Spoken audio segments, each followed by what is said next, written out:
Bio Bio Televisión, con el auspicio de Libérate del estrés con Melipaz, tranquilizante natural de NOP Laboratorios, pinturas y adhesivos Lanco. Llegó la nueva forma de pintar con despacho en 24 horas. DVA Capital, invierte en la transición a energías limpias. Conoce el eFund en dvacapital.com y Dongfeng Drive Your Dreams.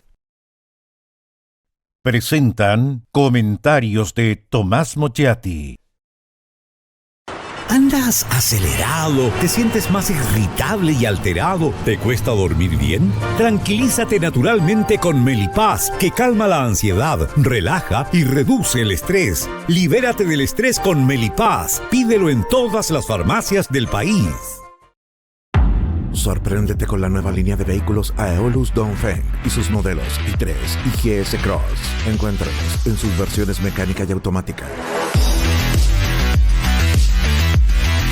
Dongfeng, drive your dreams.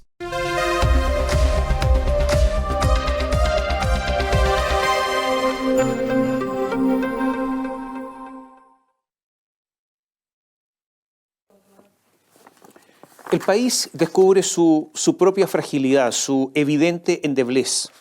Somos más precarios de lo que muchos suponían. Esto lo digo a propósito de aquellos vientos que dejaron a cientos de miles de personas sin energía eléctrica. La verdad es que, sin contar los terremotos, habitamos en una geografía amable en gran parte del territorio.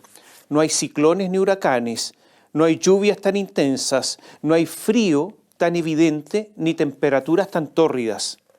El campo no tiene una fauna agresiva. Todo esto es así, salvo en algunos lugares específicos. Nuestras debilidades entonces vienen de nosotros mismos.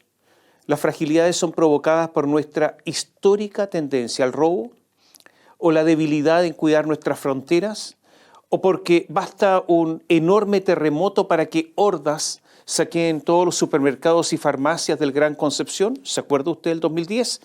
O porque para reclamar unas hordas también destruyen estaciones de metro, edificios públicos y privados, plazas y museos como el de Violeta Parra, ataca la estatua del general victorioso de la Guerra del Pacífico, el general Manuel Baquedano, y también los restos del soldado desconocido.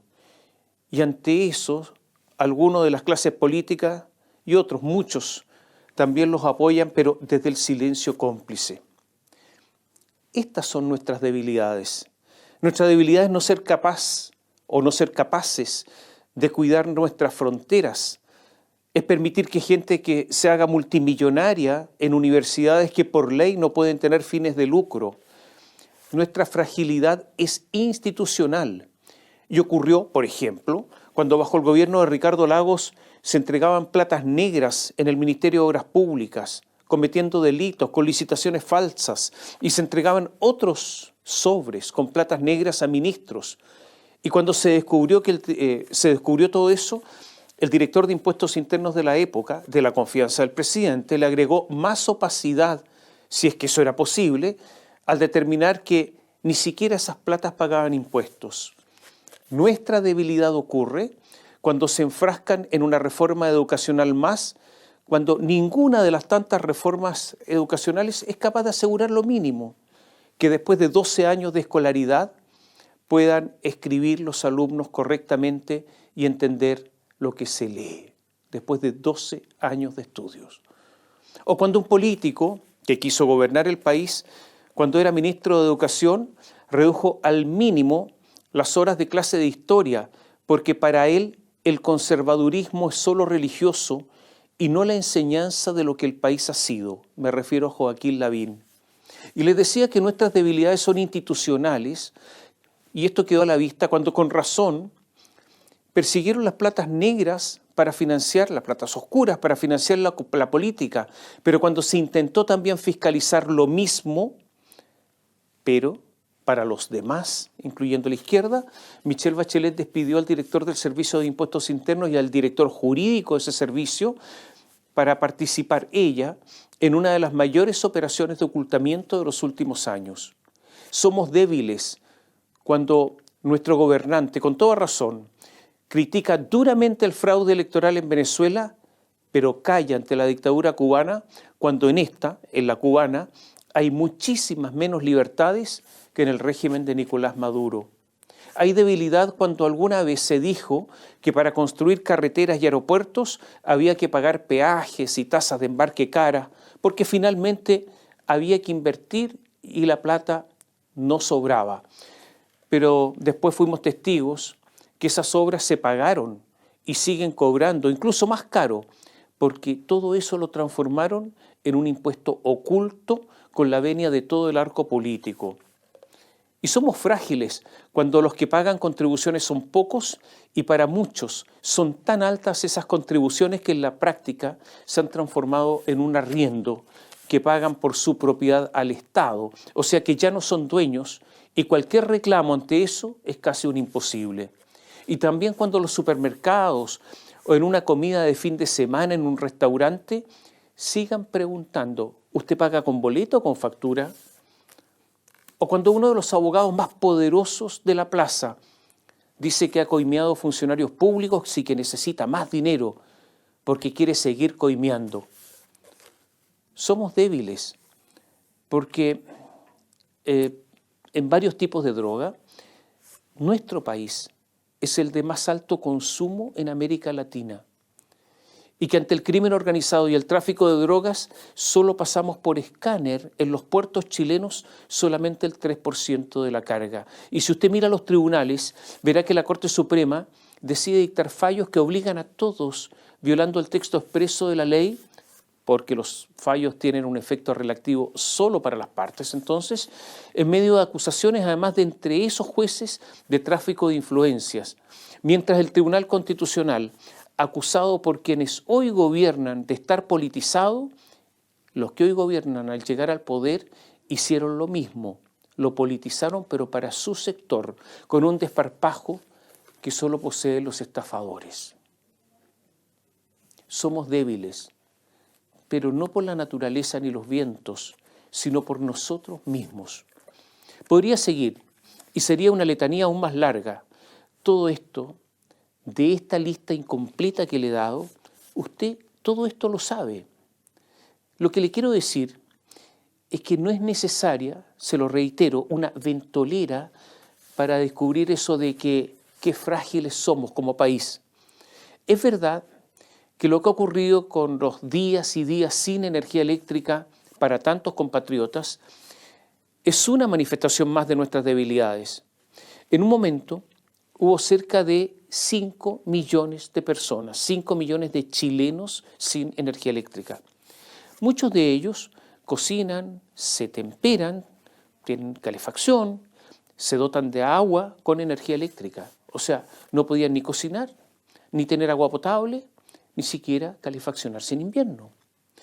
Y por lo tanto ha habido ira, ha habido rabia, y con razón. Ha habido protestas callejeras, cacerolazos, barricadas en muchos lugares de Chile.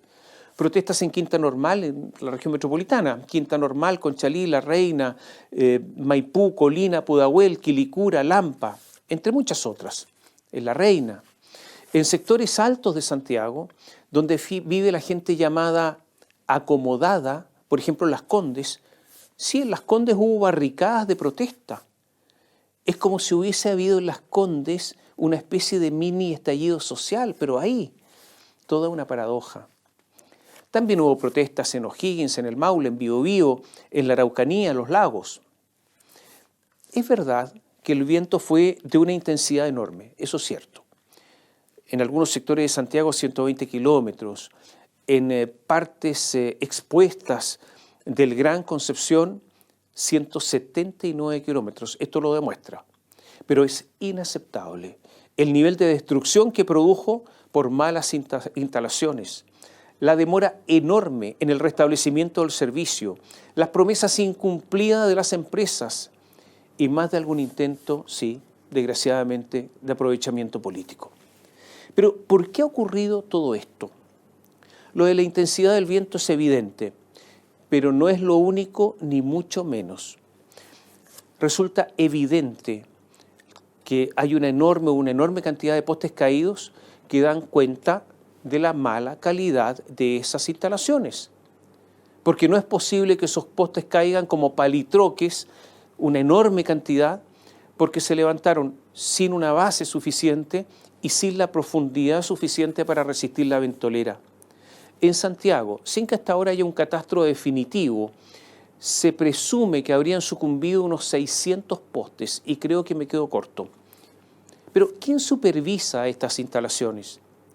Y agrego que además los postes de reposición, los que estaban en stock, se agotaron rápidamente. Esa es la fragilidad de la que hablábamos. Es responsabilidad de las personas que desde sus propiedades, donde se cayeron los árboles sobre el tendido eléctrico, ellos son los responsables. Ellos tienen que mantener los árboles. Solo en Santiago se habrían caído cerca de 2.000 árboles. Pero es responsabilidad de las empresas eléctricas mantener la seguridad de las líneas eléctricas en los espacios públicos. Hay un oficio que es el 204.702. 204.702. Es una circular del 21 de diciembre de 2023. ¿Y qué dice? Se lo leo. Esto es textual, ¿eh? Los operadores eléctricos deberán incluir en sus programas de mantenimiento la poda o corte de los árboles que puedan afectar la seguridad de las instalaciones, utilizando técnicas adecuadas para preservar las especies arbóreas. Esta actividad, poda o corte, debe ser comunicada a la municipalidad respectiva o a la dirección de vialidad en su caso, en caso que haya una carretera, un camino, en un plazo no inferior a 15 días anteriores a su ejecución. O sea, el asunto es claro. Las eléctricas deben responder por no haber efectuado estos trabajos y no requiere una autorización municipal, sino que simplemente solo comunicar al municipio el trabajo que van a realizar.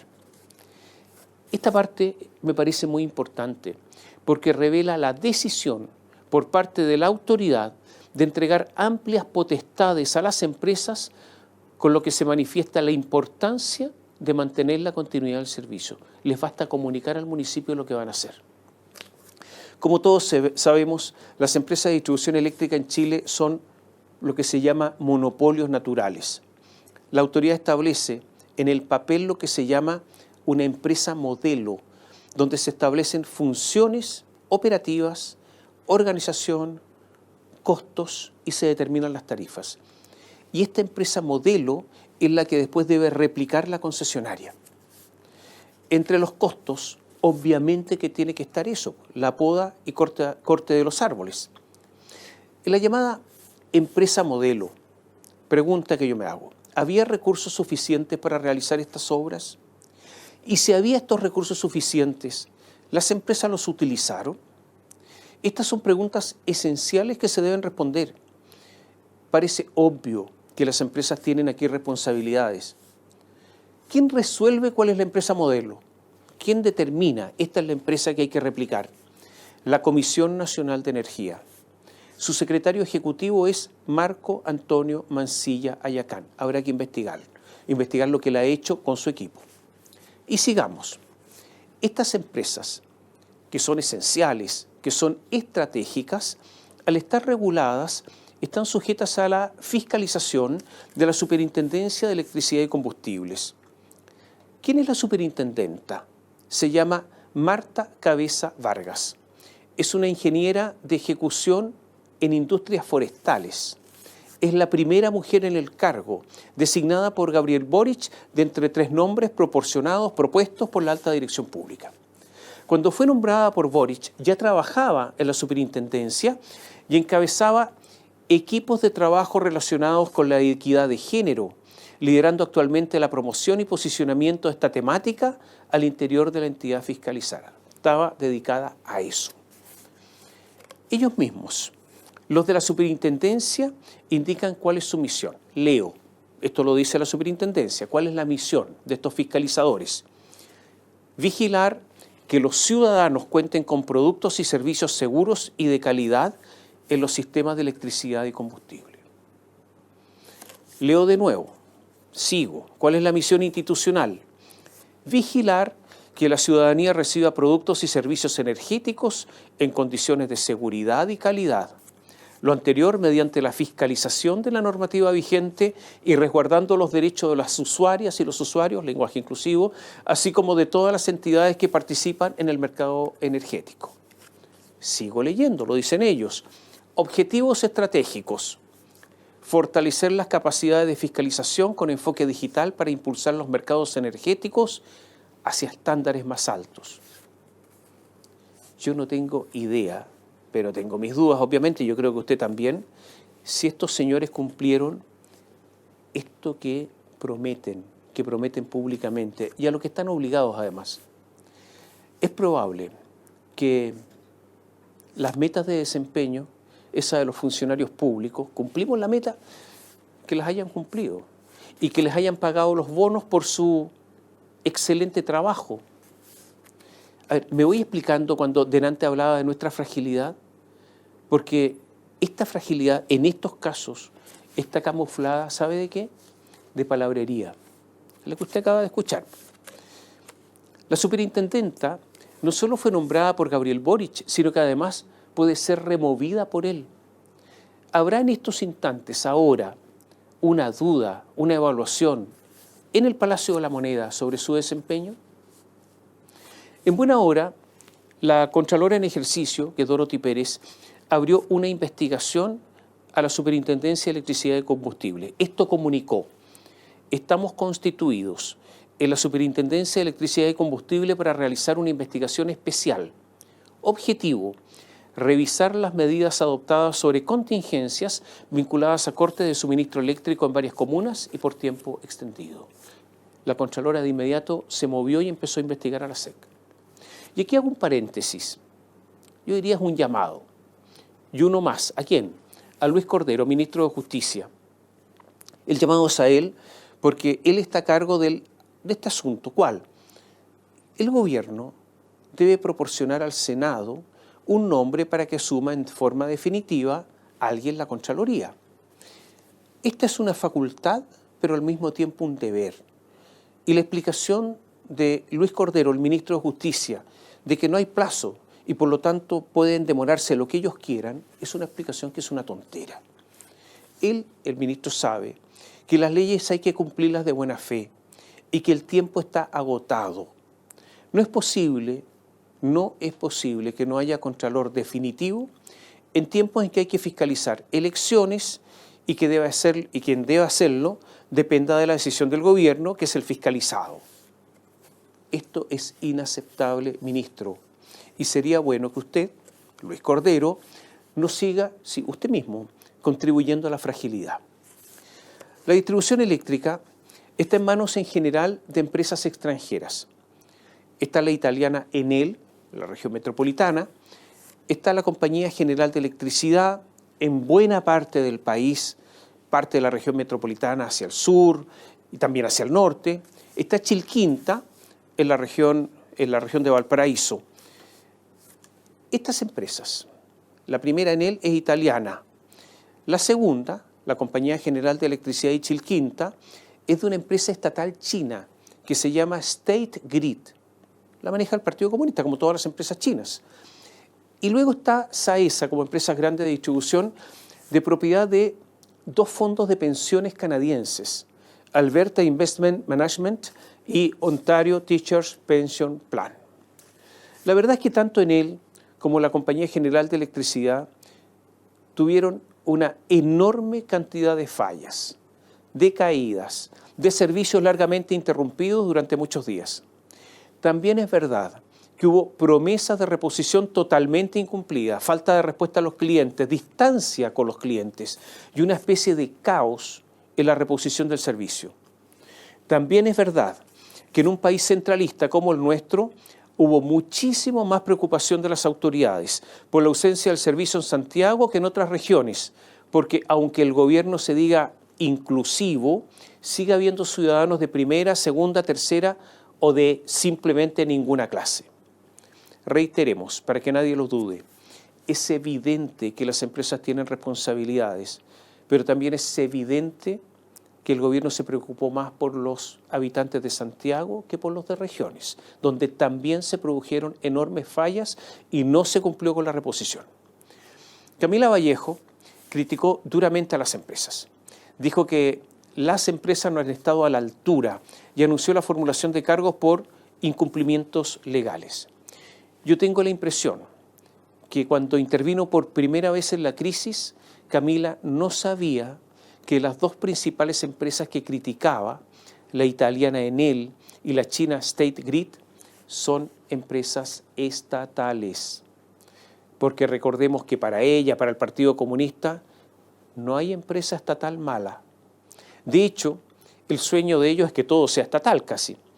Recordemos que hace pocos días Camila Vallejo estuvo pidiendo plata para una empresa quebrada, la Estatal Televisión Nacional, y que para nuestra desgracia los superprecios del cobre a la estatal Codelco se les han pasado por delante de la cara porque han caído tanto en la producción que no están aprovechando los altos precios.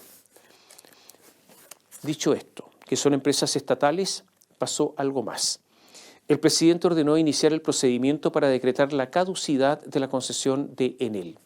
Muchos parlamentarios de regiones se preguntaron por qué Enel y no la Compañía General de Electricidad si pasó prácticamente lo mismo. Y otros, socarronamente, se hacían otra pregunta. ¿Será porque la Compañía General de Electricidad es china y por lo tanto habría que meterse en un problema, ¿no? Con Xi Jinping, con las autoridades chinas, y después los chinos dicen, descubrí una cereza que tiene problemas y para las importaciones?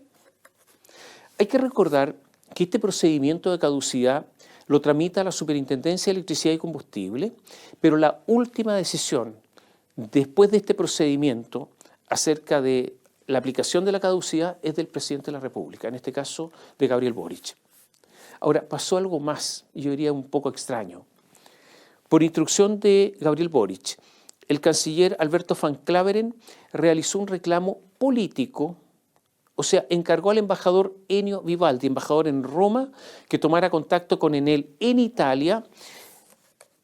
Usted comprenderá que esto es un reclamo político, es un embajador, y esto provocó una comunicación entre él y del consejero diplomático de la jefa del gobierno italiano, que es Giorgia Meloni. Y este consejero le aseguró que iban a contribuir a que Enel cumpla sus compromisos con nuestro país. Más de alguien comentó que este movimiento político tiene que ver con la decisión del gobierno de escalar el tema a una relación entre gobiernos para mantener vigente el tema, lo que le traería réditos políticos, considerando además que Meloni es de derecha, por lo que no habría mayores problemas en exigir y hasta tener una disputa. Esta situación obviamente no podría darse con los chinos. Pero algunos dijeron también que la jugada de Gabriel Boric es peligrosa. ¿Por qué? Porque si ahora se recurre a un gobierno extranjero, porque se trata de una empresa estatal, a propósito de lo que ha ocurrido, ¿qué se dirá cuando esos mismos gobiernos intervengan, cuando estemos dictando normas regulatorias o cuando se esté discutiendo la fijación de tarifas? Si ya les dimos legitimidad para que ellos intervengan, ¿les vamos a quitar la legitimidad para que cuando quieran intervenir en la discusión tarifaria? ¿Se habrán dado cuenta Alberto Van Claveren y Gabriel Boric de las consecuencias? Abrieron una puerta que puede tener altísimos costos. Los responsables de los desaguisados en las empresas, ¿quiénes son? Los gerentes, obviamente, pero también los directores. Son los directores los que fijan las políticas de una empresa. Entonces nombrémoslos. ¿Quiénes son los directores de Enel? Emanuele Brandolini, Marco Fadda, Eduardo Marcenaro y Viviana Vito. ¿Y quiénes son los directores de la empresa State Grid, la empresa china? Fu Taiwang, Dai Yang, Cheng Su Liu, Yu Bing, y el quinto es uno de los nuestros. El siempre bien ubicado Nicolás Eizaguirre. Sí, el mismo. El mismo que hace muchos años fue uno de los que negoció vender el cobre a los chinos, es solo una coincidencia obviamente, en $1 la libra por 15 años, haciendo perder a Chile miles de millones de dólares. La verdad es que los chinos tienen confianza en él y sus habilidades, no cabe la menor duda, lo tienen como director. Pero no nos engañemos. Esta incrustación de un director chileno sirve para lograr tener aceitadas relaciones con las autoridades locales. Hasta ahora, este único chileno, Nicolás Eizaguirre, el único chileno en la Compañía General de Electricidad, nada dice, está absolutamente silente. Una última cosa. Desde 2019 está vigente en nuestro país una ley que se llama Chao Cables, 2019. Ese año fue publicada y por lo tanto debe ser cumplida, y que obliga a retirar todos los cables en desuso que están en los postes, esas marañas de cable que ya no se usan, y que lo único que hacen es agregar peso a los postes, muchísimo, y además dificultar la mantención. ¿Esta ley está vigente? Sí. ¿Se puede aplicar? No. Usted me dice, ¿pero cómo está vigente no se puede aplicar? Bueno, porque el presidente de la República no ha dictado el reglamento. Esta es una atribución exclusiva del presidente, pero además es una obligación. Yo creo que sería bueno dejar la flojera de lado y ponerse a trabajar. Cuando me refiero a fragilidades, a este tipo de cosas me refiero. El caso Audio Hermosilla sigue su curso. Hace unos días declaró por primera vez el abogado Luis Hermosilla. Esta es una investigación que, como trata de lavado de activos, es una investigación secreta y ni siquiera los abogados tienen copia de esta investigación, de la carpeta investigativa, y por eso la Fiscalía ha logrado mantener la reserva. Ocurre que Luis Hermosilla declaró en 2 días, en sesiones largas. Él podría haber invocado su derecho a guardar silencio, pero decidió hablar. Es la primera vez, insisto, que declara. La conversación grabada por la abogada Leonarda Villalobos en la oficina de Hermosilla ha operado como una especie de bomba de racimo, esa bomba que se desparrama y empieza a explotar por distintos lados. Saltó, dañó a muchos, recordemos, hizo caer al jefe de la Policía de Investigaciones, a Sergio Muñoz, salpicó a jueces de la Corte Suprema, a Ángela Vivanco a causa de las actuaciones de su pareja, Gonzalo Migueles, a María Teresa Letelier, a Mario Carroza, incluso a Jean-Pierre Matus, que él ha dicho que no tiene nada que ver con esto. Y otro Sergio Muñoz se vio involucrado, el poderoso juez de la Corte Suprema, que fue denunciado a la Comisión de Ética por entregar información judicial privilegiada a su hija, también jueza en el ámbito de sus inversiones inmobiliarias. Me refiero a Graciel Muñoz. Hace unos días se presentó otra denuncia, ahora contra el ministro de la Sala Penal, Leopoldo Llanos. Esto a propósito de la Comisión de Ética que se formó. ¿Qué pasa en este caso? Con el caso del juez Leopoldo Llanos. Ocurre que uno de sus hijos, Manuel Eduardo Llanos, en 2021 se integró a la familia judicial. Fue nombrado juez de policía local de Victoria. Otro vástago también siguió sus pasos. En 2023 fue nombrado juez civil en Talcahuano. Entonces se está pidiendo investigar si el papá indujo a estos nombramientos. A ver, yo creo que los ministros de la Corte tienen que tener algo claro. Sería bueno. Yo creo que van a venir más denuncias a la Comisión de Ética y algunas de muy difícil resolución. Muy difícil resolución. Yo creo que a la Corte Suprema se le va a complicar todo esto muchísimo. Esta bomba de racimo que yo les decía en el caso Audio Hermosilla también afectó al fiscal de Aysén, Carlos Palma, a quien incluso removieron de la investigación de la Fundación Procultura. Recordemos que en este caso, este caso se inició con la investigación a los hermanos Ariel y Daniel Sauer y a Rodrigo Toppelberg, socio de ellos. Todos ellos dueños de la empresa STF Capital y Factop S.A. Estos 3 están presos en el anexo cárcel Capitán Llaver. ¿Qué es lo que hay acá? Simplemente robo de plata y una enorme fábrica de facturas falsas para disminuir el pago de impuestos y para obtener recursos en una bicicleta permanente. Detrás de todo esto hay gente muy inteligente. Aquí deberían develarse una serie de máquinas o maquinaciones para defraudar. Pero, y esto es un llamado a la PDI, la PDI debe poner a cargo de esta investigación a gente capaz, gente que tenga la posibilidad de desentrañar todo esto. No pueden poner a jóvenes detectives, personas que no sepan de movimientos financieros, personas que no sepan cómo se cometen los fraudes. Yo pondría ojo en esta parte. No vaya a ser que todo esto fracase porque la PDI no es capaz. Lo que estoy enviando es una alerta. Después de la declaración de rigor de Luis Hermosilla, vendrá su formalización. Algunos dicen también que vendrá la cárcel, pero hay un problema. En Capitán Llaver no hay cupos disponibles en estos momentos. Luis Hermosilla estaría a días de ser formalizado por cohecho y lavado de activos. Es justamente este último delito el que le permitió a la Fiscalía, como les decía, mantener el secreto de la investigación, lavado de activos. También sería formalizada la jurisconsulta Leonarda Villalobos. Hay otras cosas que llaman la atención de Hermosilla. Que todos los meses pagara por el arriendo de su oficina 17 millones de pesos y resulta que hoy está arrendada en 9.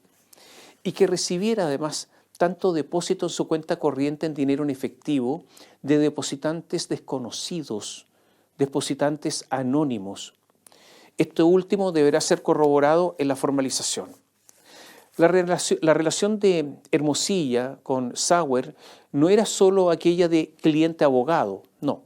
Hermosilla tenía cientos de millones de pesos que mantenía factorizados con sus clientes de Factop STF. Toda esta es una situación enredada como una especie de virutilla. El delito de cohecho es de aquellos que puede mandar a Hermosilla condenado a la cárcel efectiva. Y por lo tanto, él necesita aliviar esta posible pena.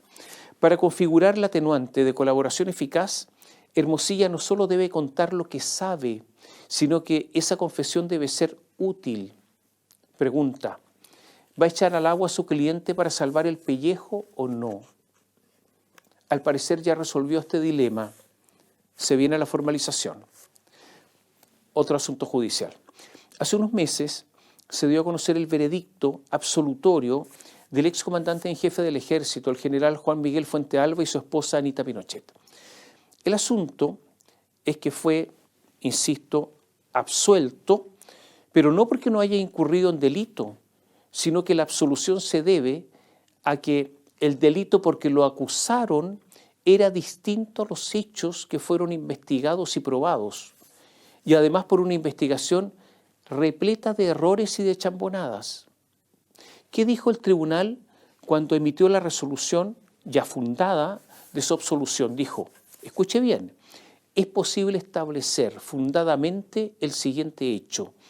El acusado Juan Miguel Fuentealba Poblete, durante el periodo comprendido entre marzo de 2010 y el 9 de marzo de 2014, en su calidad de funcionario público y ostentando la más alta investidura del Ejército, cual es comandante en jefe, incurrió en desvío sistemático de los recursos fiscales para destinarlos a finalidades diversas a las establecidas por la ley, valiéndose de su facultad de administración y poder al interior de la institución. Así lo dicen los jueces. Y sin embargo, fue absuelto. ¿Por qué no fue condenado? Porque el fiscal se equivocó. Porque el fiscal lo acusó por un delito distinto a los hechos. Y aquellos que él estimaba que eran los hechos delictivos no los logró probar por una serie de chambonadas en la tramitación de la investigación. A ese fiscal le pasará algo por su enorme torpeza, responderá por esto. Cuando hablo de fragilidades, me refiero a este tipo de fragilidades.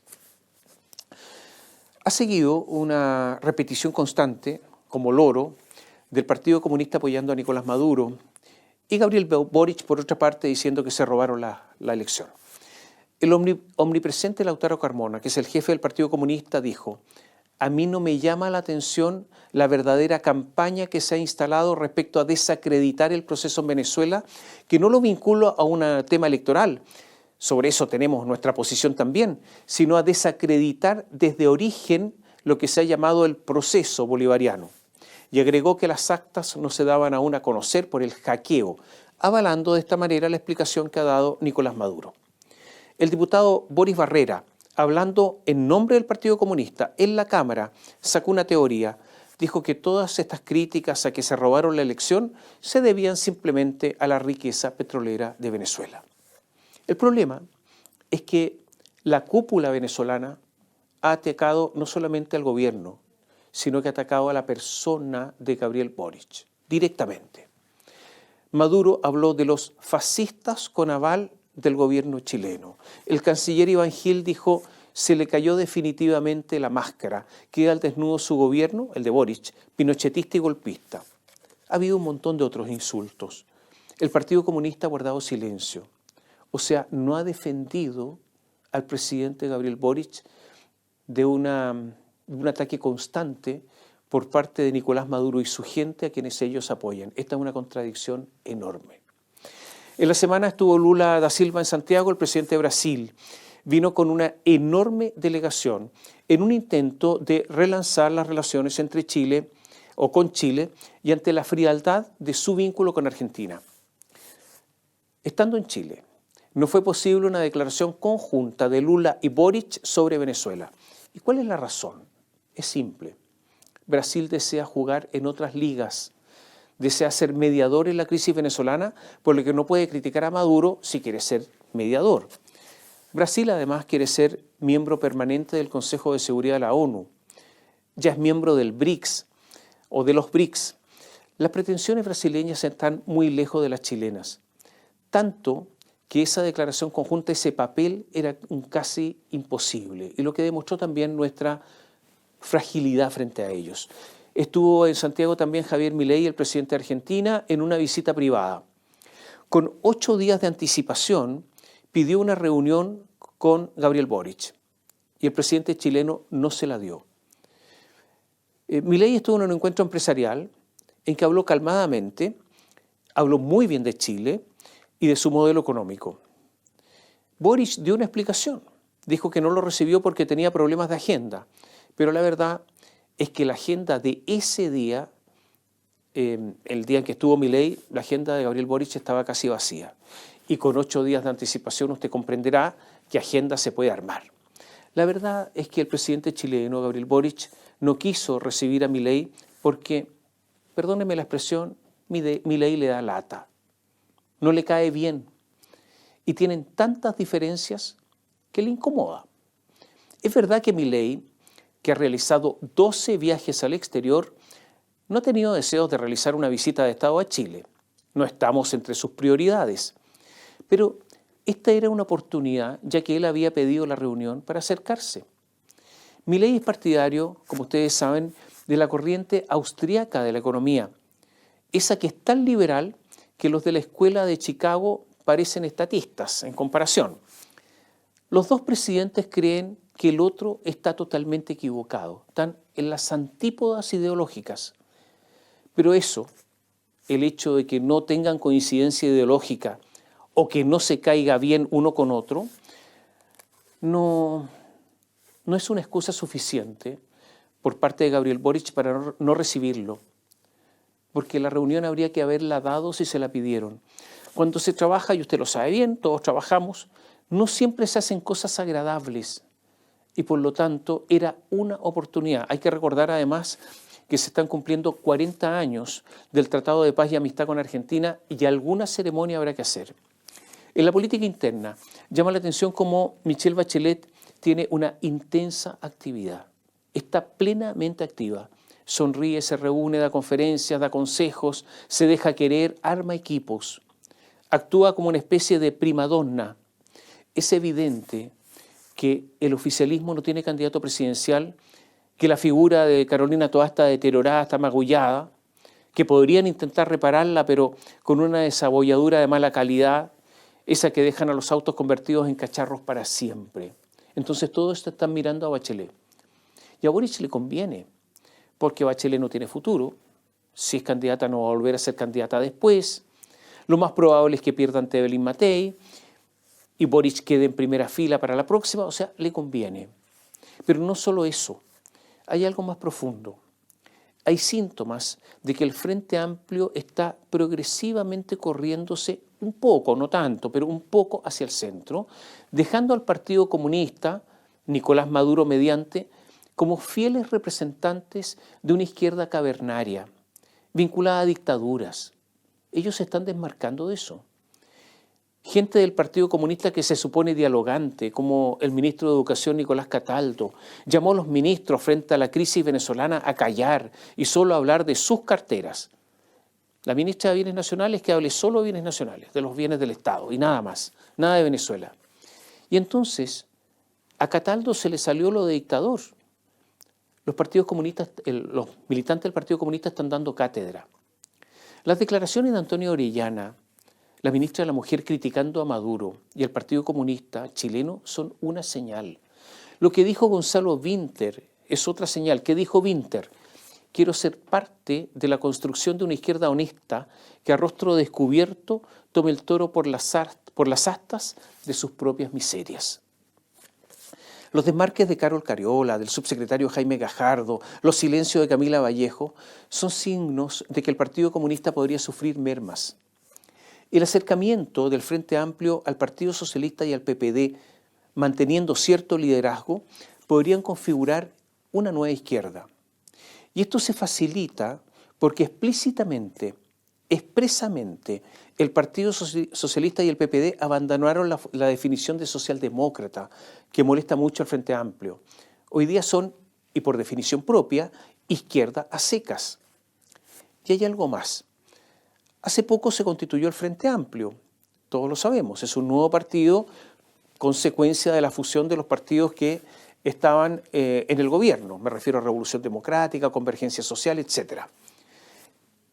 Cuando se fusionaron hace poco, en su declaración de principios omitieron referencias a conceptos que hasta hace poco le eran muy recurrentes. ¿Qué cosas omitieron? Palabras, capitalismo, explotación, Estado plurinacional. En serio, eso de plurinacional ya no está.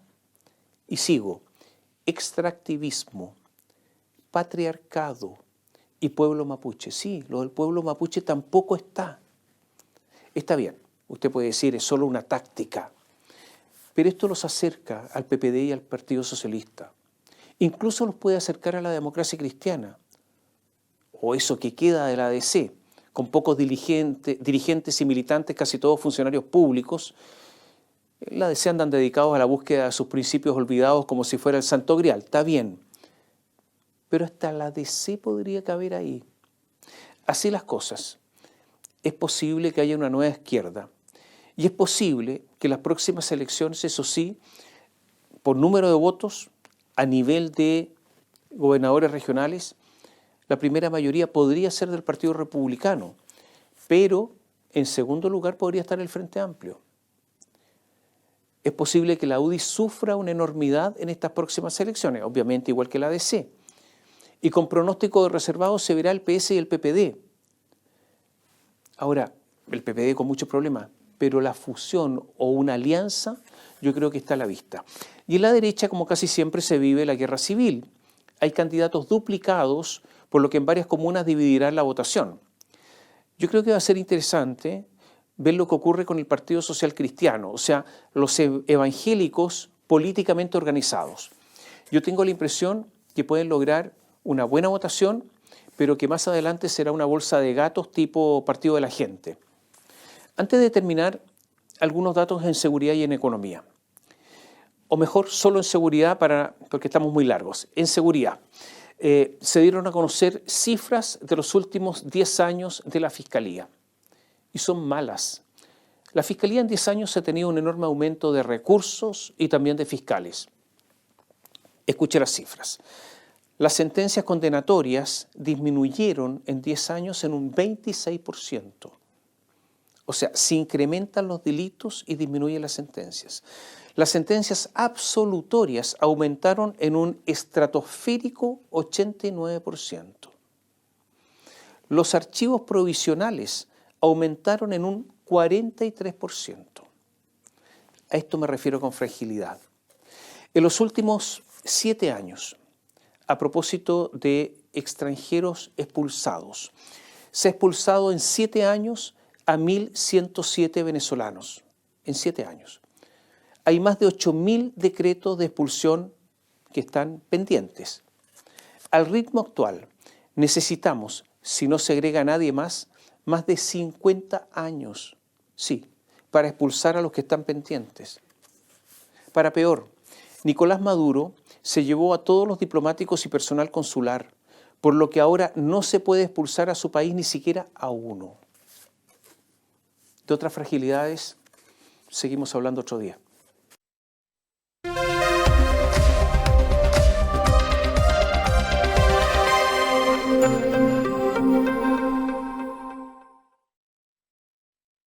Bio Bio Televisión, con el auspicio de Libérate del estrés con Melipaz, tranquilizante natural de NOP Laboratorios, pinturas y adhesivos Lanco. Llegó la nueva forma de pintar con despacho en 24 horas. DVA Capital, invierte en la transición a energías limpias. Conoce el eFund en dvacapital.com y Dongfeng Drive Your Dreams. Presentaron comentarios de Tomás Mochati. ¿Andas acelerado? ¿Te sientes más irritable y alterado? ¿Te cuesta dormir bien? Tranquilízate naturalmente con Melipaz, que calma la ansiedad, relaja y reduce el estrés. Libérate del estrés con Melipaz. Pídelo en todas las farmacias del país.